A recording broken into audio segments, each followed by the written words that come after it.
Okay, now we're looking at something called completing the square, which is another method of solving a quadratic equation. The first method you usually use to solve a quadratic equation, of course, is factorising, but you will find that some quadratic equations cannot be factorised. So here is another method that gets you around that. And if you can answer these questions, then you will be answering A-star level work. So, let's have a look at our first question. We've got this quadratic equation here, x squared minus 4x minus 1 equals 0. Now usually you might be tempted to put it, open up a couple of brackets and then think of your two numbers that go in the bracket, and remember they've got to multiply to give the n number and add to give you your minus 4. But looking at it, it doesn't look like you'd be able to do that. So we use this method called completing the square. And the way it is, first of all you have to look at the start. We've got the x squared and we've got the minus 4. The minus 4 part is the important part because you'll always begin like this. Open a bracket, put x in, assuming that you've got an x squared term there, it's going to just be a normal x here. And then look at this number here, minus 4. Take half of that. So half of minus 4 is minus 2. So we're going to put a minus 2 in, like that, and then we close it and square it. Now this, we've just created ourselves based on this first part here.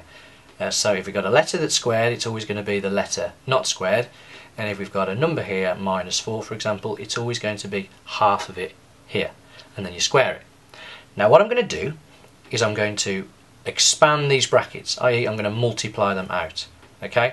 Now I'm going to do that over here, I'll show you what I mean. X minus 2 squared is the same as x minus 2 multiplied by itself, which is x minus 2 again. Now if we multiply this out, you get your x times x, which is x squared. You got x times minus 2, which is minus 2x, and then you've got the minus 2 times x, which is again minus 2x, and then minus 2 multiplied by minus 2, which is plus 4.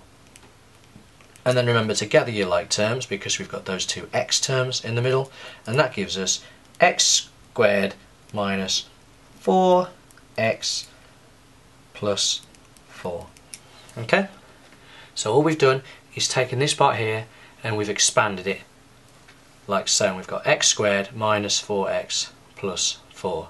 Okay, I'll use the claw method, and I have got another video that explains how to expand brackets using the claw method, so feel free to check that out if you need help with that.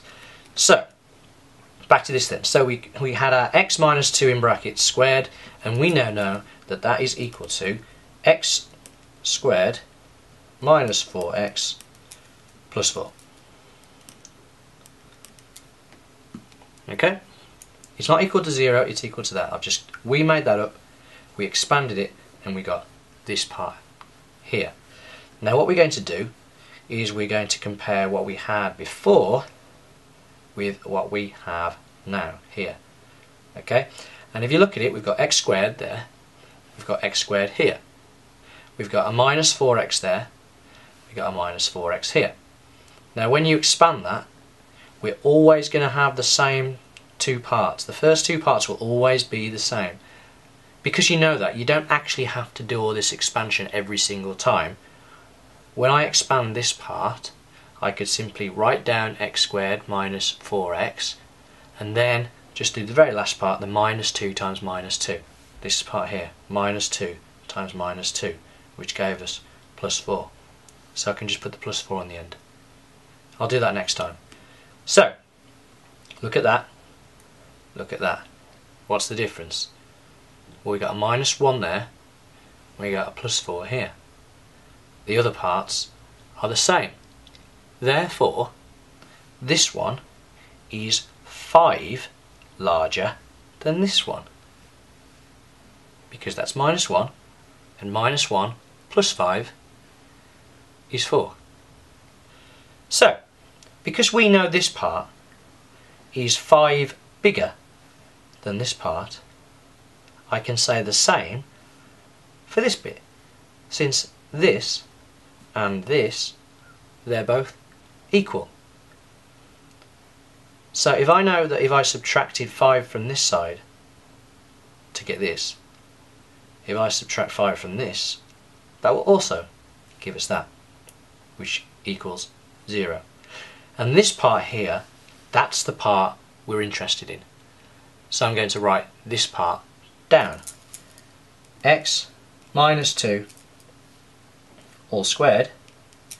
Now that doesn't equal 0, but if I take away 5, just like I said, now that is equal to this, and this is equal to 0. So I can put equals 0 here, since that is the same as that. And now what we're going to do, we're going to solve it. And eventually we're going to have an x equals something. So what do? First of all, get rid of this part here. We've got a minus 5, so to get rid of that we're going to add 5 to both sides. So we have x minus 2 all squared.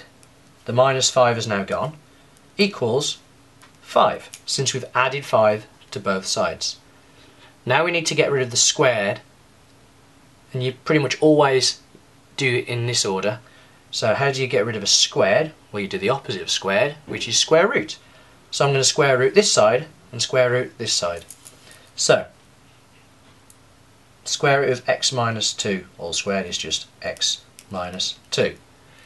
The square root of 5, well, I don't actually have to work it out with using a calculator. I'm simply going to put 5 in a square root sign. Now something to remember now is that every positive number has 2 square roots. One positive, one negative. For example, the square root of 9 is 3, because 3 times 3 equals 9. But it's also negative 3, because negative 3 multiplied by negative 3 is also 9. So what we do, we put this plus and minus symbol at the front to show us that the square root of 5 is positive and negative square root of 5. And then to finish off, to get x on its own, we just had to get rid of that minus 2. So I add 2, x, and then add 2 to this side. And rather than putting a plus 2 on the end, I'm going to start with a 2. So 2 plus and minus square root 5. And that's done. We've left it in surd form. Surd form basically just means we've got the square root part here. If an exam question ever asked you to give your answer to a certain number of decimal places or significant figures, all you'd have to do is put that on your calculator, and one answer would be 2 plus the square root of 5, and the other answer would be 2 subtract the square root of 5, giving you 2 values of x. And remember, that basically means that your quadratic graph crosses your x-axis twice. For example, if there's your axis, it might look like that, because it crosses twice. Okay? That was just made up though. Now let's try another one.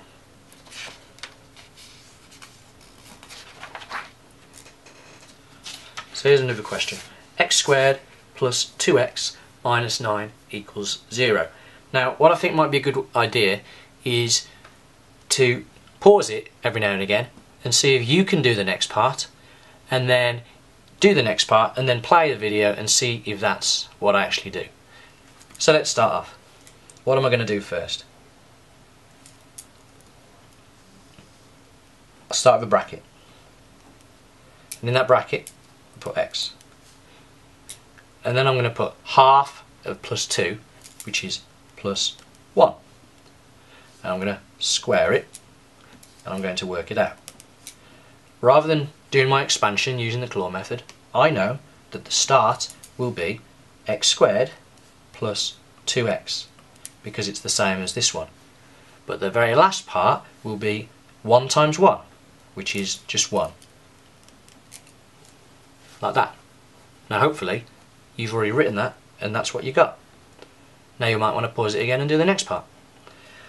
So carrying on, I'm comparing this line here with this line here, and the difference is that here we have a plus 1, and here we have a minus 9. And the difference, plus 1 and minus 9, is 10. I would have to subtract 10 from all of this to make it equal to this. So I'm going to write subtract 10 after this part, because this is the part we're interested in. So x plus 1 all squared subtract 10. And now I've subtracted 10, this line is equal to this, so therefore this also equals 0. Equals 0. So that's our completed square form. And now I'm going to solve it. So first of all, I'm going to add 10 to both sides. X plus 1 all squared is equal to 10. Added 10 to both sides. Now I'm going to square root both sides. X plus 1, that's the square root, equals positive and negative square root of 10. And the last little part, to get rid of that plus 1, I'm going to subtract 1 from both sides. X is equal to negative 1 plus and minus root 10. And again, I've put the minus 1 at the start. I could have started off positive and negative root 10 and then put minus 1, but I tend to always put it at the start, like that. Okay, and that's how you complete the square.